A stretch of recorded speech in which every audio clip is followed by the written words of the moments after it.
Hello everyone, welcome to History and Culture. Tomb raiders have long been the mortal enemies of China's archaeological community. They infiltrate tombs, plundering precious burial artifacts at will and selling them through various channels, causing many valuable cultural relics that hold historical memories to vanish without a trace. Even more devastating is the destruction often inflicted on tomb chambers during these raids, leaving many priceless archaeological sites irreparably damaged and resulting in significant cultural loss.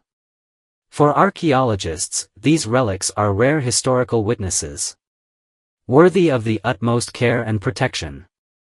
In the eyes of tomb raiders, however, these artifacts are reduced to merely two categories: valuable or worthless, completely stripped of their historical significance. Surprisingly, even among tomb raiders, there exists an unwritten code of conduct. One particular taboo has drawn considerable curiosity: while gold, silver, and jewels can be taken, there is one item that must never be touched. Indeed, rules create order.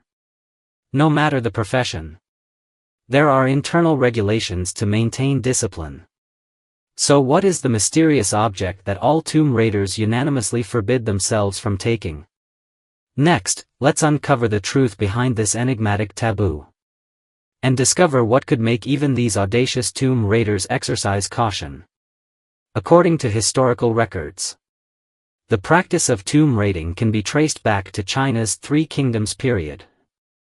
During his confrontation with Yuan Shao, Cao Cao personally led soldiers to plunder valuables from enemy tombs. Remarkably, while Cao Cao took treasures such as gold and silver, he never touched the jade buried in the tombs. This phenomenon was no coincidence and reflects the unique reverence tomb raiders had for jade. Cao Cao also commanded a specialized unit tasked with excavating ancient tombs to fund his army. These expert tomb raiders were known as the Majin Shaowei, gold-seeking captains. And they were not only adept at raiding tombs, but also adhered to a strict set of rules.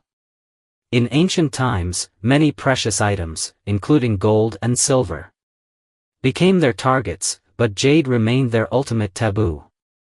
This tradition has endured for centuries, to the extent that a saying exists within China's archaeological community: 10 Han tombs, 9 looted, implying that nearly all tombs from the Han dynasty were visited by tomb raiders.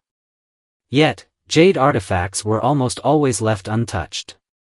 One of the unwritten rules of the Majin Shaowei was, never take jade during a tomb raid. But why was jade considered taboo? In ancient times, jade's value far exceeded what it is today. Although modern technology enables mass extraction and processing of jade, ancient limitations in craftsmanship made high-quality jade exceptionally rare and precious. With its natural beauty and scarcity, jade was regarded as a treasure. The ancients believed that jade was not merely an ornament but also a symbol of power and status. Among the upper nobility, jade was often a mark of identity. For example, an emperor's jade pendant was more than just a decorative item. It symbolized the emperor himself. In many historical dramas today, there are often scenes where a jade pendant is presented, accompanied by the phrase, "Having this jade is like being in the emperor's presence," highlighting the profound significance of jade. Why do tomb robbers avoid jade artifacts? According to historians, jade, despite its high value, is often avoided by tomb robbers due to its unclear origins. Jade artifacts frequently bear markings that indicate the tomb owner's identity or family, effectively linking the item to its source. For tomb robbers, taking such items is seen as inviting trouble. This is particularly true for jade artifacts belonging to royalty. Selling such items can lead to significant complications and even life-threatening consequences. In other words, the identity tags associated with jade make it a risky item to handle. Moreover, while jade is valuable, it is much harder to liquidate compared to gold and silver. Jade often features unique craftsmanship and carvings, which can arouse suspicion in potential buyers due to its distinctive markings. Tomb robbers, being far from foolish, understand that once a jade artifact is recognized, it could lead to investigations and trouble, so they often choose to leave it behind. Preference for gold and silver. In contrast, gold and silver jewelry are more attractive to tomb robbers because they are easier to liquidate and lack identifying markers. Additionally, gold and silver are durable, portable, and can be melted down and reprocessed without losing value. Jade, on the other hand, is fragile and can easily break if dropped, significantly reducing its worth. For robbers, carrying gold and silver is simpler and involves less risk of damage or deterioration. Superstition as a deterrent. Beyond practical reasons, superstition is another significant factor in tomb robbers avoiding jade.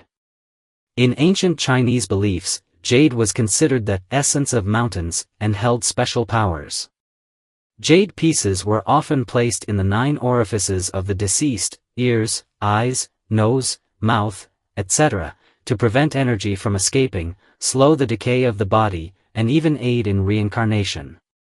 This cultural reverence has allowed many valuable jade burial garments, such as the famous gold-threaded jade suits, to remain intact and untouched by tomb robbers. These suits, made of jade pieces connected with gold threads and resembling armor, represented the highest burial attire of their time. Additionally, some robbers fear that jade, having long accompanied the deceased, might carry corpse energy, which induces psychological discomfort and fear. There is also the belief that the spirit of the tomb owner could inhabit the jade.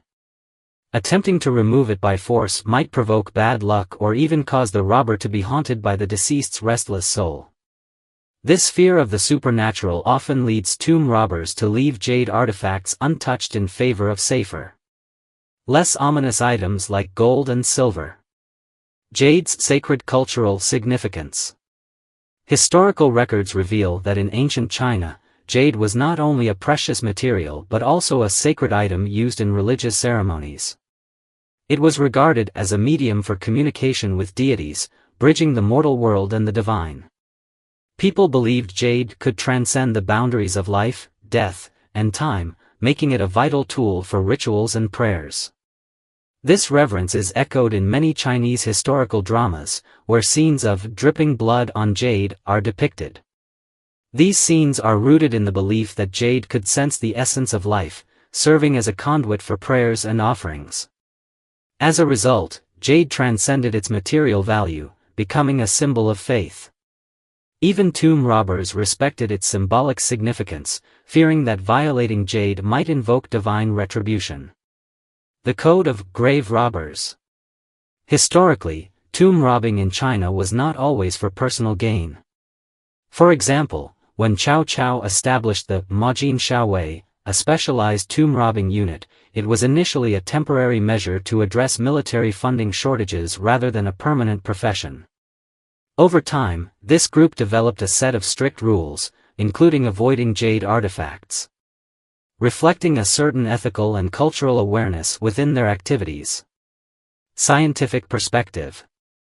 From a scientific standpoint, jade is chemically similar to regular stones, both are natural creations. However, the unique cultural significance and beliefs humanity has attached to jade have elevated its value and meaning far beyond its physical properties. This cultural perception continues to shape how jade is viewed and handled, even today. This is the History and Culture channel. Liking and subscribing are the greatest help and support to us. Thank you everyone and see you in the next time.